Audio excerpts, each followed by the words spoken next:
I don't know if you recall. Well, anyway, it's so great. Gary and I started this thing, and it's amazing that we all love it. You guys make it so beautiful and wonderful, this Torah study. But I got to tell you, this we're starting Deuteronomy tonight, right?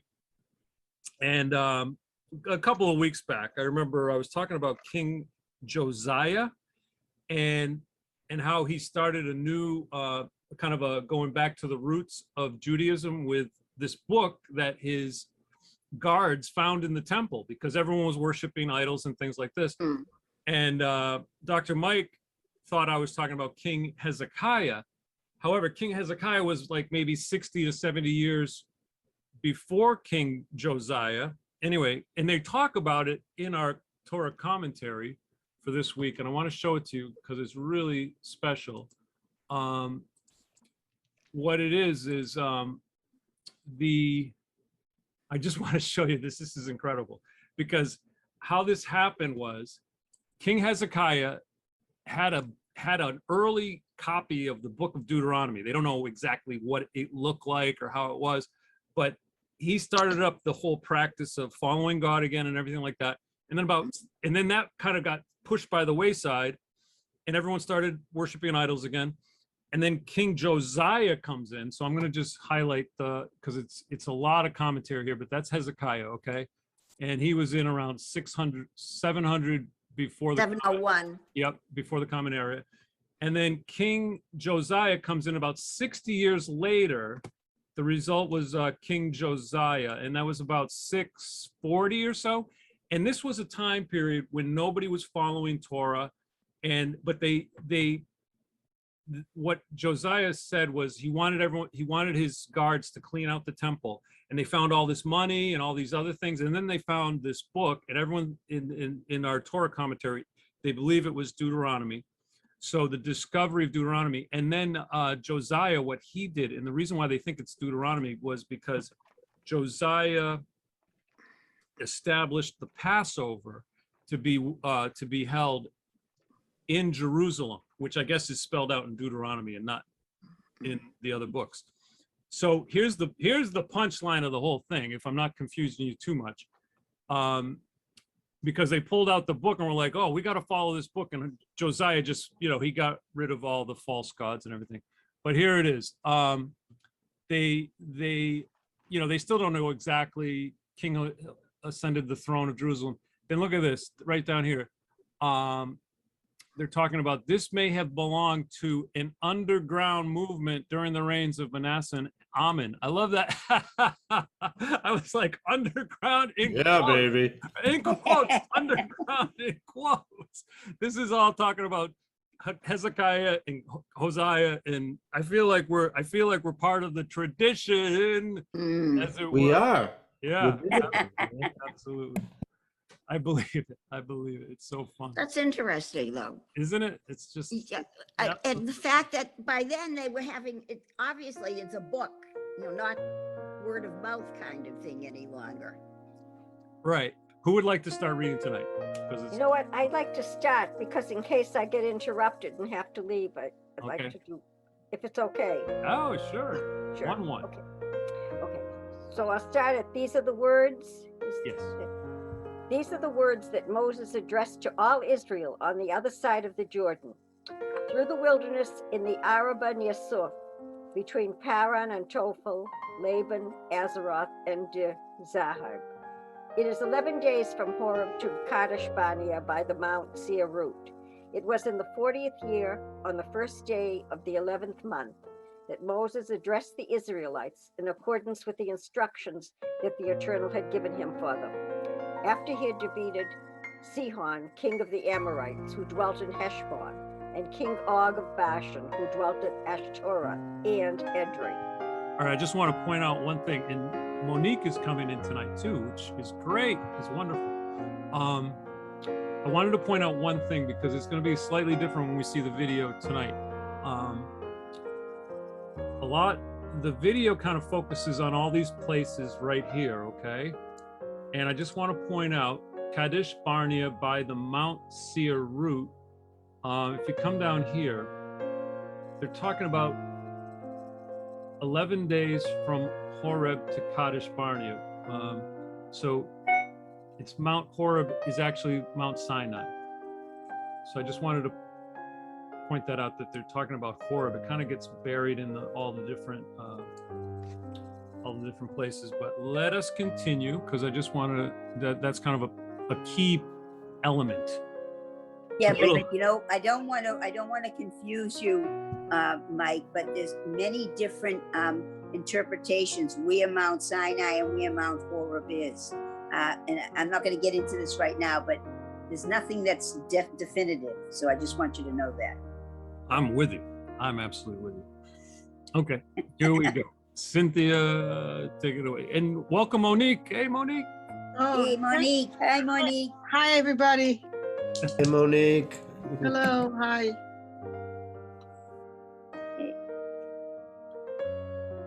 On the, okay, so Number ready 5. for Yeah. me? Okay.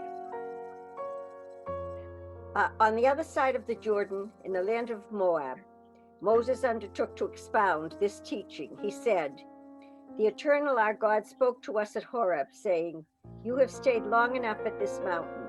Start out and make your way to the hill country of the Amorites and to all their neighbors in the Arabah, the hill country, the Shephelah, the Negeb, the seacoast, the land of the Canaanites, and the Lebanon, as far as the great river, the river Euphrates.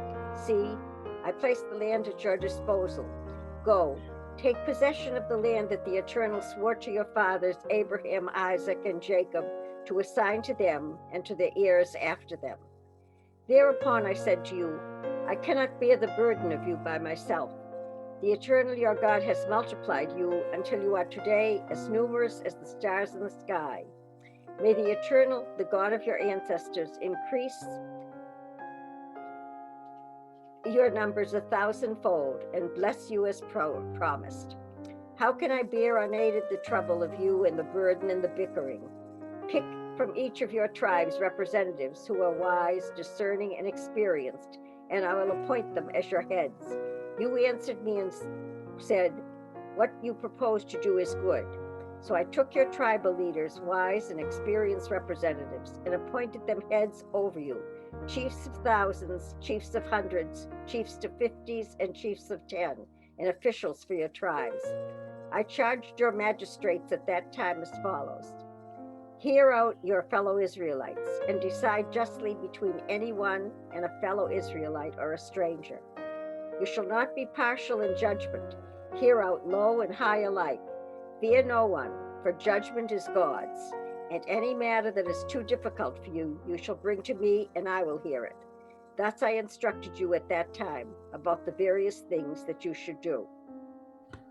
Is he talking about Jethro? Just wondering. Was that what he was talking about? The judges, right? Yeah. I think so, right? Yeah. Okay. Just a question. Thanks.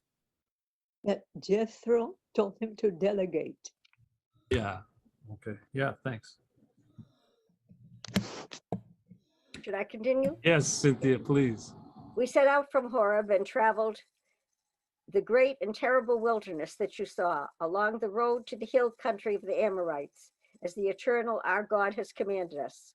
When we reached Kadesh Barnea, I said to you, you have come to the hill country of the Amorites, which the Eternal our God is giving to us. See, the Eternal your God has placed the land at your disposal. Go up, take possession as the Eternal, the God of your fathers, promised you. Fear not and be not dismayed. Then all of you came to me and said, let us send emissaries ahead to reconnoiter the land for us and bring back word on the route we shall follow and the cities we shall come to. I approved of the plan, and so I selected for among you 12 representatives, one from each tribe. They made for the hill country, came to the Wadi Eshcol, and spied it out. They took some of the fruit of the land with them and brought it down to us, and they gave us this report: it is a good land that the Eternal our God is giving to us. Yet you refused to go up and flouted the command of the Eternal your God. You sulked to your tents and said, it is out of hatred for us that the Eternal brought us out of the land of Egypt, to hand us over to the Amorites to wipe us out. What kind of place are we going to? Our brothers have taken the heart out of us, saying, we saw there a people stronger and taller than we, large cities with walls sky high, and even Anakites. I said to you, have no dread or fear of them. None other than the eternal your God who goes before you will fight for you, just as God did for you in Egypt before your very eyes. And in the wilderness where you saw how the eternal your God carried you as a householder carries his son, all the way that you traveled until you came to this place. Yet for all that you have no faith in the eternal your God, who goes before you on your journeys to scout the place where you are to encamp, in fire by night and in cloud by day, in order to guide you on the route you are to follow. The Eternal heard your loud complaint and became angry, vowed, not one of the men counted in this census, this evil generation, shall see the good land that I swore to give to your fathers, none except Caleb, son of Jephunneh. He shall see it, and to him and his descendants will I give the land on which he set foot, because he remained loyal to the Eternal. Because of you, the Eternal was incensed with me too, saying, you shall not enter it either. Joshua, son of Nun, who attends you, he shall enter it. Imbue him with strength, for he shall allot it to Israel. Moreover, your little ones, who you said would be carried off, your children who do not yet know good from bad, they shall enter it. To them will I give it, and they shall possess it. As for you, turn about and march into the wilderness by the way of the Sea of Reeds. You replied to me, saying, we stand guilty before the Eternal. We will go up now and fight, just as the Eternal our God commanded us. And the men among you each girded yourselves with war gear and recklessly started for the hill country. But the Eternal One said to me, warn them, do not go up and do not fight, since I am not in your midst, else you will be routed by your enemies. I spoke to you, but you would not listen. You flouted the Eternal's command and willfully marched into the hill country. Then the Amorites who lived in those hills came out against you like so many bees and chased you, and they crushed you at Hormah and Seir. Again you wept before the Eternal, but the Eternal would not heed your cry or give ear to you. Then, after you have remained at Kadesh all that time, we marched back into the wilderness by way of the Sea of Reeds, as the Eternal had spoken to me, skirted the hill country of Seir a long time. Then the Eternal One said to me, you have been skirting this hill country long enough. Now turn north and charge the people as follows. You will be passing through the territory of your kin, the descendants of Esau, who live in Seir. Though they will be afraid of you, be very careful not to pursue them, for I will not give you of their land so much as a foot tread on. I have given the hill country of Seir as a possession to Esau. What food you eat you shall obtain from them for money. Even the water you drink you shall procure from them for money. In your God blessed you in all your undertakings. God has watched over your wanderings, great wilderness. The Eternal your God has been with you these past 40 years. You have lacked nothing. That was. We then moved on. Can we hang away out for a from second? Is there any questions at this part? At this point, it's really amazing, isn't it? Just to recap like this. Go ahead, Myrna. I love the perspective of Moses. You know, you did this, and like he just goes through everything, just matter of factly. You know, just laying it out there how terrible they've been all the years. Well, you know what surprises me?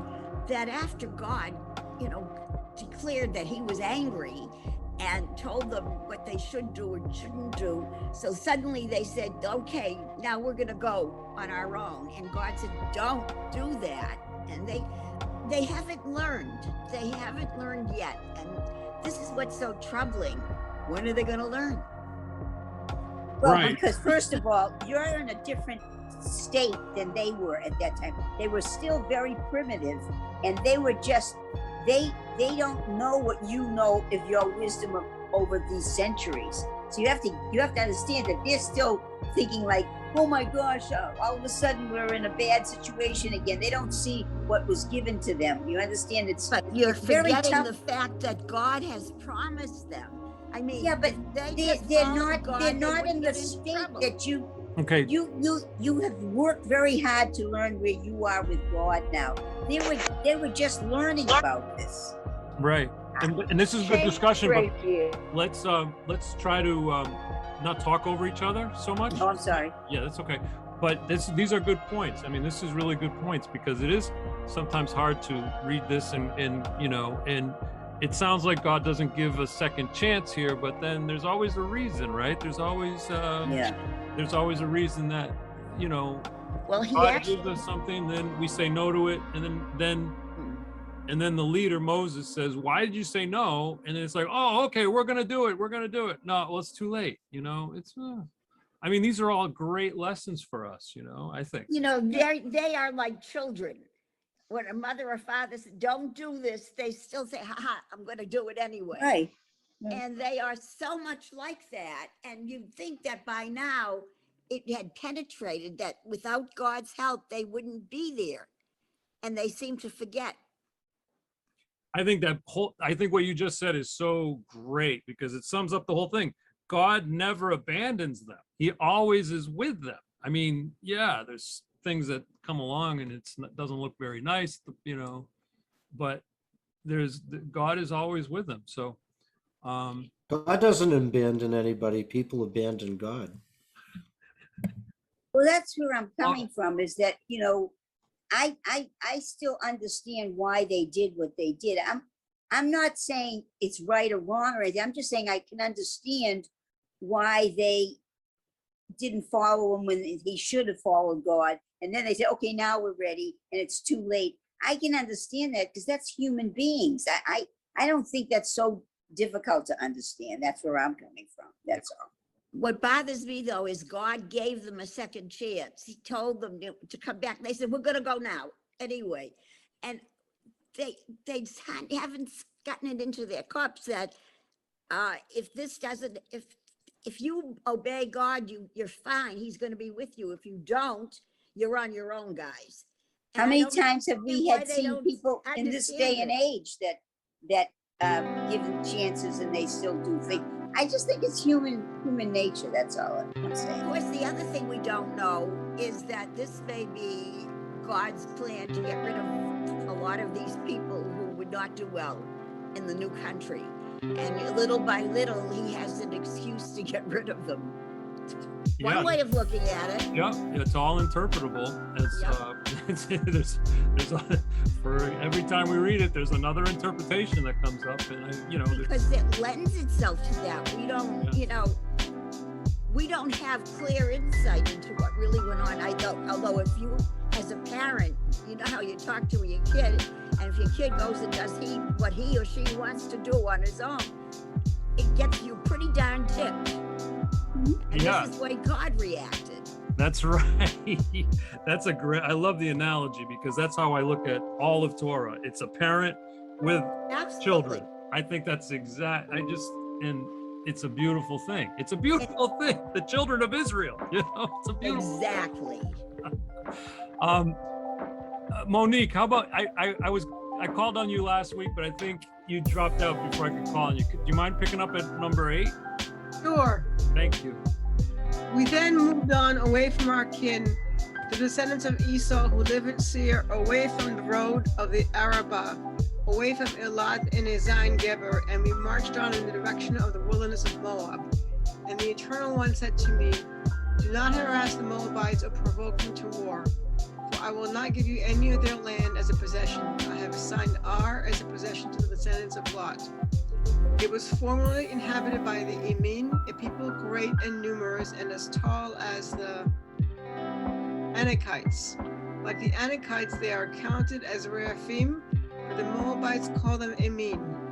Similarly, Seir was formerly inhabited by the Horites, but the descendants of Esau dispossessed them, wiping them out and settling in their place, just as Israel did in the land they were to possess, which the Eternal had given to them. Up now, cross the Wadi Zered. So we crossed the Wadi Zered. The time that we spent in travel from Kadesh Barnea until we crossed the Wadi Zerab was 38 years, until that whole generation of warriors had perished from the camp, as the Eternal had sworn concerning them. Indeed, the hand of the Eternal struck them to root them out from the camp until they were finished off. When all the warriors among the people had died off, the Eternal One spoke to me, saying, "You are not passing through the territory of Moab through Ar. You will then be close to the Ammonites. Do not harass them or start a fight with them, for I will not give you any part of their land of the Ammonites as a possession. I have assigned it as a possession to the descendants of Lot. It too is counted as Rephaim country. It was formerly inhabited by Rephaim, whom the Ammonites call Zamzumin, a people great and numerous and as tall as the Anakites. The Eternal wiped them out so that the Ammonites dispossessed them and settled in their place, as God did for the descendants of Esau who live in Seir by wiping out the Horites before them, so that they dispossessed them and settled in their place, as is still the case. So too with the Avim who dwelt in villages in the vicinity of Gaza, the Kapthorim who come from Crete wiped them out and settled in their place. Up, set out across the Wadi Arnon. See, I give you into your power Shihon the Amorite, king of Heshbon and his land. Begin the occupation, engage him in battle. This day I begin to put the dread and fear of you upon the peoples everywhere under heaven, so that they shall tremble and quake because of you whenever they hear you mentioned. Then I sent messengers from the wilderness of Kedemoth to King Sihon of Heshbon with an offer of peace as follows. Let me pass through your country. I will keep strictly to the highway, turning off neither to the right or to the left. What food I eat, you will supply for money, and what water I drink, you will furnish for money. Just let me pass through. As the descendants of Esau who dwelt in Seir did for me, and the Moabites. Can we stop here for a second? I just want to point out, I mean, so I guess my point is, like, notice how many people are getting dispossessed, Right. other lands. This is just kind of like the common thing that's going on at this time period. People, Esau wiped out the Horites. They dispossessed them. These people wiped out them. Blah, blah, blah, blah, blah. So there was a lot of this going around. We never know if there's anybody like a very pretty woman who was left behind that they kept it for, as a marriage thing by themselves. I mean, we don't know any of that, if there was a little bit of hanky-panky going on. Are you saying that they crossed lines and intermarried? I'm saying that chances are one or two of them might have. I would think that happened a lot, probably more than we think. How are you doing, Monique? You want to Wait a take minute, a break? I have a question. May I just ask a question? Oh. When they were talking about all the places they would go, they mentioned Crete. And I want to know if that's the Greek Crete that we know. Because I've never seen it like that. Let me look down here in the commentary. Caphtorim, who came from Crete, Yep. literally from Caphtor. The identity of Caphtor in Crete is a long-standing assumption, but without final proof. Some believe Caphtor to mean Cappadocia in an area in today's eastern Turkey. That's still quite a ways off. I mean, that's quite a ways. Because that's the first time I've seen one that's really, specific Crete. I said, oh, well, I could recognize that. Yeah. Interesting. Yeah, it's interesting stuff. And then Gaza, I think was Gaza mentioned? Yeah, Gaza. So that's mentioned. Yeah. Wow, do you want to continue, Monique? Sure. Where was I? In the Moabites, I think, is what. In the Moabites, at the top of the page. Would you start at the top of the page? Yeah, the Moabites. The Moabites who dwell in Ar, that I may cross the Jordan into the land that the Eternal God is giving us. But King Sihon of Heshbon refused to let us pass through, because the Eternal had stiffened his will and hardened his heart in order to deliver him into your power, as is now the case. And the Eternal One said to me, see, I begin by placing Sihon and his land at your disposal. begin the occupation, take possession of his land. Sihon with all his troops took the field against us at Jahaz, and the eternal Lord God delivered him to us, and we defeated him and his sons and all his troops. At that time we captured all his towns, and we doomed every town, men, women, and children, leaving no survivor. We retained as booty only the cattle and the spoil of the cities that we captured. From Aroer on the edge of the Arnon Valley, including the town in the valley itself, to Gilead, not a city was too mighty for us. The eternal Lord God delivered everything to us. But you did not encroach upon the land of the Ammonites, all along the Wadi Jabbok, and the towns of the hill country, just as the eternal our God had commanded. We made our way up the roads towards Bashan, and King Og of Bashan with all his troops took the field against us at Edrei. But the Eternal One said to me, do not fear him, for I am delivering him and all his troops and his country into your power, and you will do to him as you did to Sihon, king of the Amorites, who lived in Heshbon. So the Eternal our God also delivered into our power King Og of Bashan with all his troops, and we dealt him such a blow that no survivor was left. At the time we captured all his towns. There was not a town that we did not take from them, 60 towns, the whole district of Argob, the kingdom of Og and Bashan. All those towns were fortified with high walls, gates, and bars, apart from a great number of unwalled towns. We doomed them as we had in the case of King Sihon of Heshbon. We doomed every town, men, women, and children, and retained as booty all the cattle and the spoils of the towns. Isn't this amazing that Moses is just talking about it's almost like a pep talk, right? It sounds like he's like a football coach. Okay, we're gonna go in there. You remember how you did it? You remember how you fought Notre Dame? You came in there and you got him to blow. Because you know why? I'm gonna tell you. I do hope we kind of can read the book of Joshua together, because oh my gosh, the 10th chapter of Joshua is just a slaughterhouse. I mean, it's just like, oh my gosh. That I find very unacceptable. Yeah, it's unfortunate, but unfortunate. Yes, it's unacceptable. You know, in today's day and age, it's hard to fathom it. So there was not even an attempt to turn these people into slaves. I don't really mean slaves completely, but you know, like allies, or in other words, they're just destroying everybody. There has to be something better than this. I do believe they did take people captive, and they probably did enslave them. I do believe that's true from what we read a couple of. Well, some of these things say that they got rid of everybody. I mean, it was yes. mass slaughter. It's awful. It's absolutely awful, because it hits you like, ooh.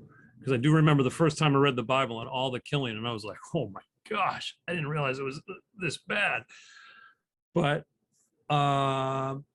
yeah.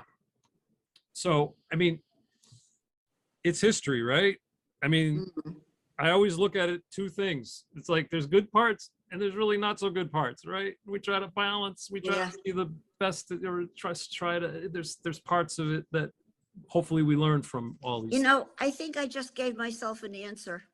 I think one of the reasons is because if they let any of those people live, they would obviously play a little hanky-panky, and it would weaken the Israelites. They wanted to keep the Israelites pure and not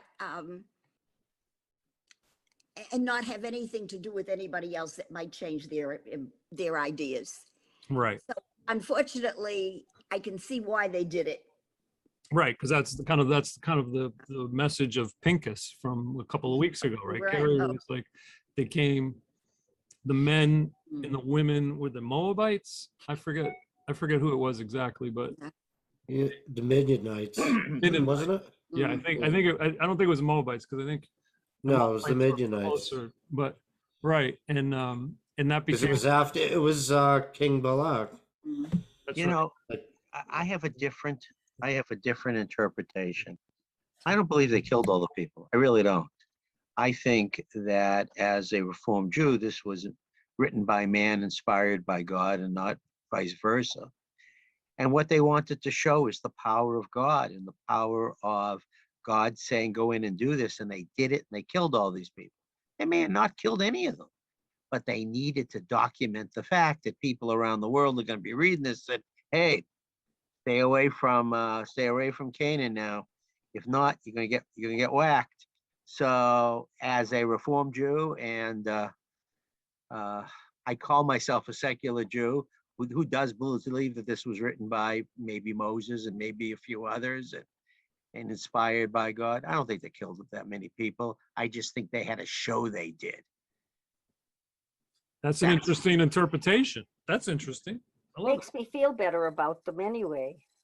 You know, it's Flexing their muscles, because yeah, you remember that scene in The Godfather. So this will get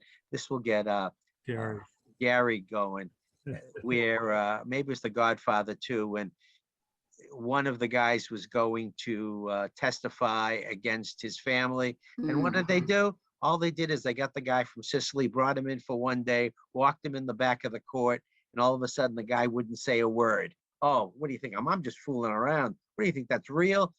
It's the fact that they wanted to show. They wanted to show the might. They didn't do that, you know? I mean, how can you do the 10 Commandments? I shall not, kill and everything that, and we're an ethical people, and we don't even kill the lepers. We stick them outside. I don't think they killed anybody, but that's my opinion. I like it. Feel better. It's a good opinion. Yeah. Well, hey, We'll never know. it's like in high school. I was a pretty bad guy, and I once went up and got the toughest guy in the school, and I hit him as hard as I could and knocked him flat. He got up and beat the hell out of me, but that's okay. But you know what? Nobody ever touched me again. What possessed you to do that? I was a pretty bad guy. And you don't even have to tell the real story, how you got hit at the end. You could just leave it at that. I know that's true. Yeah, but I fought everybody in high school. But anyway, but that's it. I developed it in 3 or 5 seconds. I developed a reputation. Hey, they got it now. There you go. Right.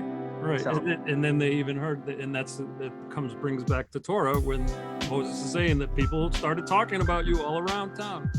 Yeah. So that's interesting stuff. Anybody else? Stay have away any- from that guy.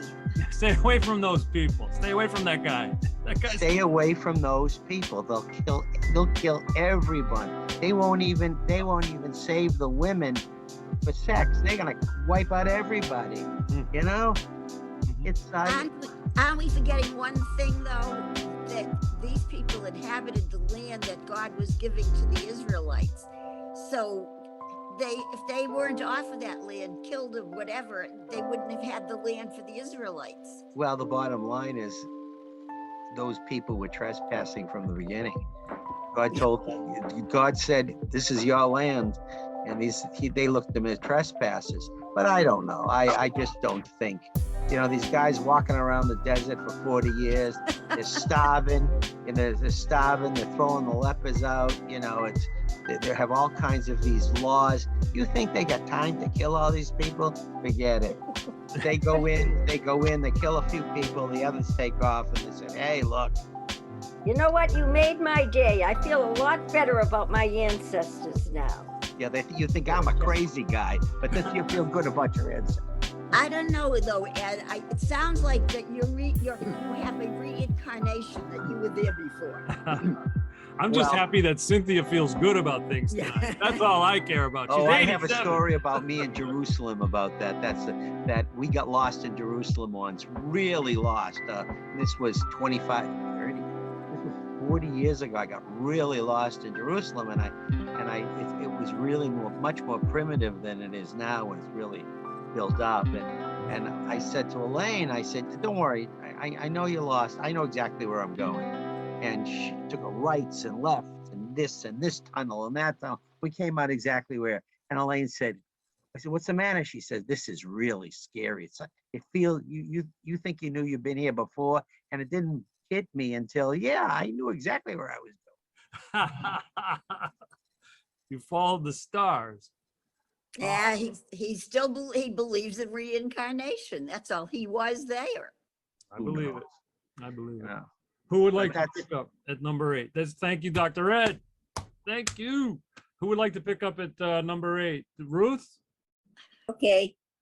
Thus we ceased at the time from the 2 Amorite kings, the country beyond the Jordan, from the Wadi Arnon to Mount Hermon. Sidonians called Hermon Siloin, and the Amorites call it Senir.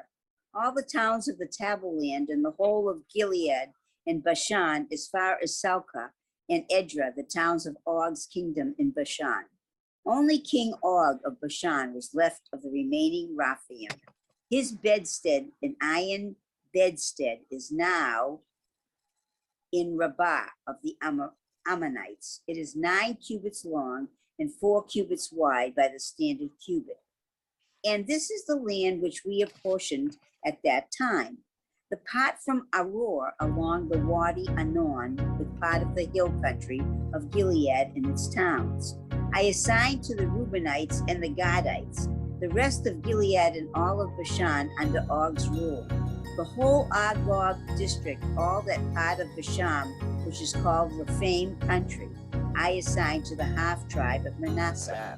Jair, son of Manasseh, received the whole Agog district, that is Bashan, as far as the boundary of the Gershurites and the Maacathites, and named it after himself, Avoth Jair, as is still the case.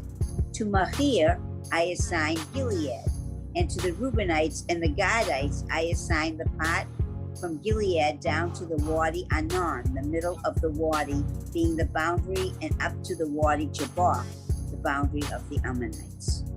We also ceased the Arabah from the foot of the slopes of Pisgah on the east to the edge of the Jordan, and from Shinera down to the sea of the Arabah, the Dead Sea. At that time I charged you, men of Reuben, Gad, and Manasseh, saying, the Eternal your God has given you this country to possess. You must go as shock troops, warriors all, at the head of your Israelite kin. Only your wives, children, and livestock, I know that you have much livestock, shall be left in the towns I have assigned to you. Until the Eternal has granted your kin a haven such as you have, and they too have taken possession of the land that the Eternal your God is assigning them beyond the Jordan. Then you may return each to the homestead that I have assigned to you. I also charged Joshua at the time, saying, you have seen with your own eyes all that the Eternal your God has done to these 2 kings. So shall the Eternal do to all the kingdoms into which you shall cross over. Do not fear them, for it is the Eternal your God who will battle for you. Wow. I think that is tonight's portion. Is that the end? That's the end of this week's portion. Wow, that All was right. short. Yeah. Yeah, it is. It is short. So let's get to movie night, shall we? I'm gonna have to stop my share and start again. And I hope you enjoy this as much as I did. How long is this movie? This is 11 minutes and 49 seconds. Oh, that's a very short movie. And I think, I'm sorry, Myrna, I didn't hear you. You're muted, Yeah, I Myrna. said it's pretty close to 12 minutes. Yes, I that is. rounded off to 12 minutes. Exactly. So this again is from, it looks like it would be a kid's video, but it's very much an adult video. This is, It's colorful. yes.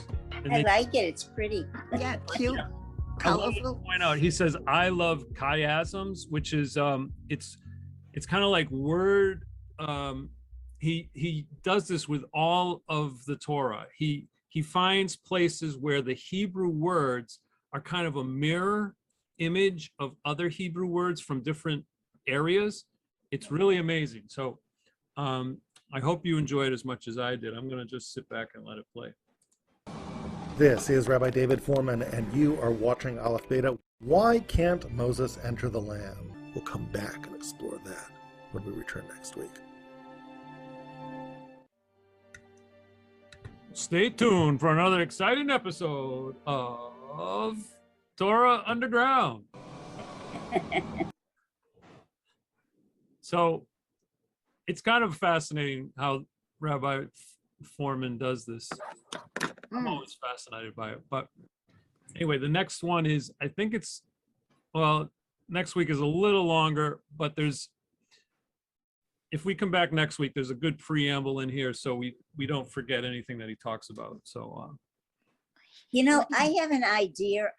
I've heard about this before, incidentally, about that it only really was like 11 days or something of walking, and why was it 40 years? And this is a very weird reason.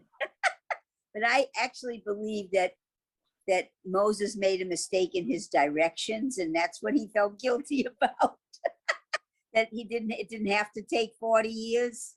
That's what I'm saying, that I heard that there was all different ways that you could have gone from where they went in a much shorter time. I can buy that, because I mean, if you think about like all the people that they were trying to go around and try to deal Right.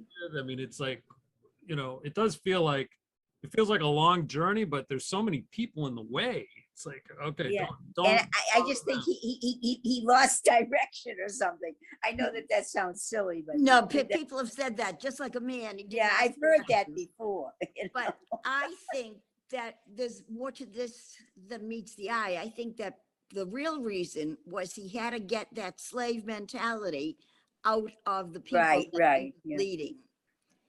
And Yeah. that was the only way of doing it.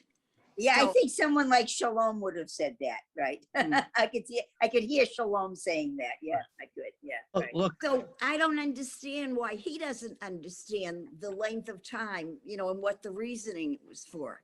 It wasn't a. Yeah, mix- everybody has different interpretations. And that's the beauty of That's it. what makes it so interesting. Exactly, because I mean, and I feel like even though there's one way or two ways or two reasons or 10, I do believe like we're all saying there's like 9 or 10 reasons for pretty much everything. You could look at it from all different angles. Yeah.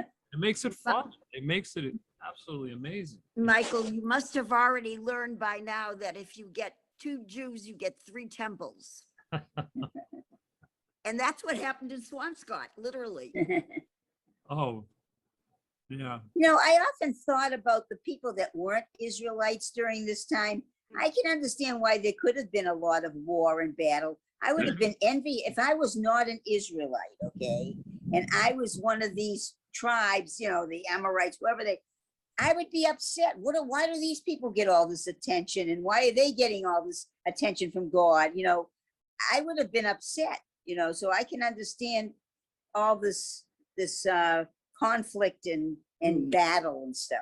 God would have gotten rid of you right away. but they didn't know it.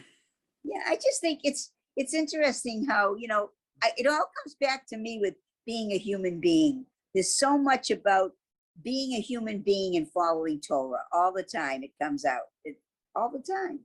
Think of all the Jewish kids and the older men that sat in the shul or sat in whatever they sat in and dealt with these things over and over and over again. That's why there's so much commentary.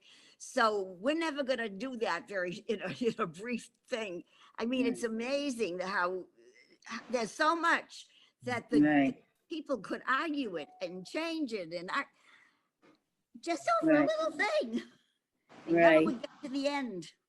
You're absolutely I right. want to thank you, Michael. That was a very wonderful loved it. movie to see. And I liked it that it was in that little illustration type form. I liked Sort of it. a cartoon. Yeah, It was Yeah. very nice. Yeah.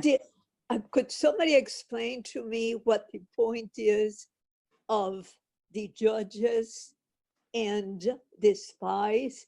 How is Moshe Rabbeinu? How is he the one responsible? There's another part to this video, and I'm going to play it next week, Rabba. So Labraka. So he's going to set it out pretty clearly what his thought process is about that. And I hate to say, I went ahead and I looked at it. It is kind of like one of these, wow, I didn't think. Yeah. You know, however, it also, at the end of the whole video, it also raised many questions in my mind, because then all of a sudden, like Yitro, right? It seems like he plays a bigger role. I mean, I would like to save that discussion for next week if we could, because part of what they're going to, what Rabbi Foreman is going to talk about is what we're going to read next week. Because this is, I mean, this Deuteronomy starts with Moses saying, I'm not going in. And Moses is going to plead with God in the middle somewhere, probably next week. And in the end, we know what happens to poor Moses. God bless him. So it's interesting. It's just, it has a whole, there's things that get spelled out in the next video. And I do hope you turn it on and we can do this. I'm not going to put this on YouTube because this is something that I subscribe to, and I don't think they'd be very happy if they found it on. No, that's probably a copyright thing anyways. Right there.